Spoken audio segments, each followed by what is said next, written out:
Right, so much of what stands between Lebanese civilians and the invading Israeli Defense Forces centres right now around UNIFIL peacekeeping troops based at Outpost UN 652, which is within the Irish region of responsibility across UNIFIL's territory, as it is marked as. This outpost manned chiefly by a contingent of Irish peacekeepers.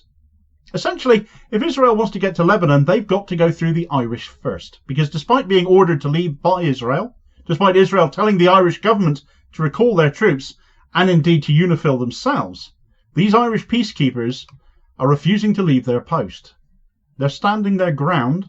They will not abandon the civilians behind their outpost, the towns and villages they effectively stand guard over, all of which should, if the UN functioned correctly, be a declaration of war itself against the whole of the UN.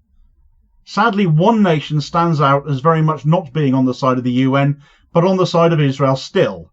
And it doesn't take three guesses to realise that that is the United States, and nothing quite sums up their callous attitude towards this stand being made by Irish heroes than one of their peacetime advisers, make note of that title, saying that Israel should carpet bomb the Irish area and then drop napalm over it.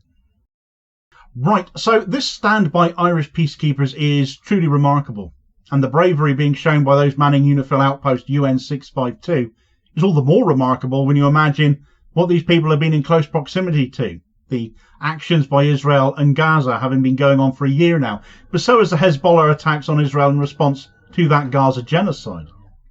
Whatever the outcome of this standoff as it currently is, these Irish peacekeepers are absolute heroes, dedicated to their job, dedicated to protecting the people under their charge, which they knew they risked their lives to do anyway by taking part in UNIFIL. But certainly never more true is that fact from right now for them.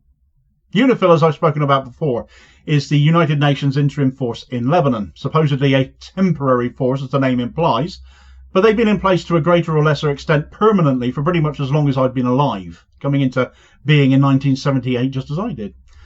They are there to defend the Lebanese border from Israeli incursions, placed there by the UN itself, so for them to be ordered to move and actually do it completely undermines the reason for UNIFIL's existence. They aren't there for decoration, they are there for security purposes. So these Irish peacekeepers are not moving. They're literally doing their jobs. Even more remarkable as they face the full force of the IDF is that manning that outpost there is just 30 of them. The whole situation right now is reminiscent, to my mind, it's what first came to my mind, it's the first thought I had when I was looking at this story and reading up on it, the standoff of King Leonidas and the 300 against the Persian army at the Battle of Thermopylae. I just sincerely hope this has a much different outcome for these Irish Spartans. The Irish government, which has already chosen to recognise the state of Palestine during the past year of Israel's genocide in Gaza, has told the Israeli government that UNIFIL troop movements are for the UN to decide, which is true. Ireland, like many nations around the world, commit troops of their own to this task force of defending the Israeli-Lebanese border. Some more than others. Ireland, for its part, have 370 troops committed to UNIFIL. The largest contingent comes from Italy, who have over 1,000 troops in UNIFIL. But it currently has representatives from across some 46 nations. One of those nations is the UK as well. We've got a grand total of 1 soldier committed to UNIFIL. Let's not push the boat out too much, eh? At any rate, the standoff at Outpost UN 652 is now entering its 4th day, and matters very much remain a case of if Israel want to get to the innocent civilians in the villages and towns below, they'll have to go through the outpost first, and they are really pushing the boundaries on that now. Having been refused their order to move the peacekeepers, Israel have advanced anyway and have used bulldozers to shape the ground to their needs, having essentially set up a military vantage point overlooking Lebanese villages right next to the outpost, trapping those inside, effectively hiding behind them and using these Irish heroes, as I've called them, as human shields. Although they had been ordered to do so anyway by UNIFIL, they had been ordered to stay inside but continue their monitoring duties as much as possible, being ordered into what is referred to as a level 3 position for their own safety.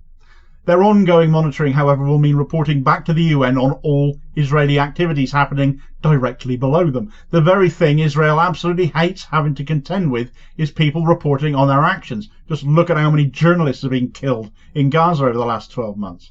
And coming from UNIFIL itself, coming from soldiers there on the ground in place with a vantage point to directly observe any atrocity Israel has begun carrying out, It will be very hard for any nation to deny what gets reported back. Notwithstanding, UNIFIL has of course condemned the actions of the Israeli army, endangering not just Lebanese civilians, but their own people through their reckless invasion of southern Lebanon, and of course violating UN Resolution 1701, which forbids Israel from passing over the Lebanese border, also called the Blue Line. They put out a tweet on the 6th of October saying, UNIFIL is deeply concerned by recent activities by the IDF immediately adjacent to the mission's position 652, southeast of Maran al-Ras, Sector West, inside Lebanese territory. The IDF has been repeatedly informed of this ongoing situation through regular channels. This is an extremely dangerous development. It is unacceptable to compromise the safety of UN peacekeepers carrying out their Security Council mandated tasks.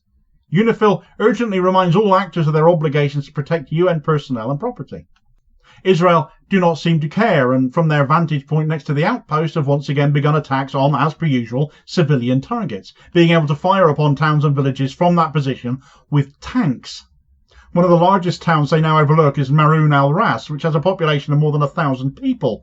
It's reminiscent of what we've already observed in Gaza, though.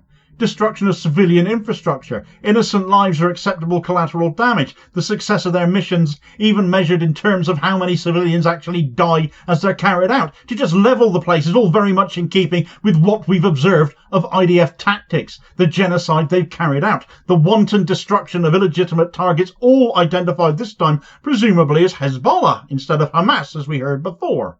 And of course everything will be Hezbollah to excuse the destruction of every single building they come across. So where are Hezbollah themselves in all of this? Might be a pertinent question to ask at this point, given Israel enough rope, as the saying goes. The peacekeeping mission is still operating. The Irish are still monitoring Israeli actions, recording everything as some of the most solid evidence of their misconduct that there will be. Hezbollah are deliberately not engaging the IDF here because they do not want to risk harming the UNIFIL contingent there. There are, as I said a moment ago, the Israelis are using the Irish as human shields. And Hezbollah have no wish to harm the Irish platoon stationed in that outpost. It's hardly the actions of terrorists, is it, if you think about it? Israel, however, you can hardly say the same. And it's not like there hasn't been ample proof of that over the last year, is there? The Irish standoff is an inconvenience to Israel, not just to them, but those determined to cover up for everything Israel does as well. Even now. One nation which has never had any commitment to UNIFIL, even though as part of the permanent membership of the UN Security Council, they sign off on their remit every single year, but because it is ultimately devoted to Israel as well, is the United States.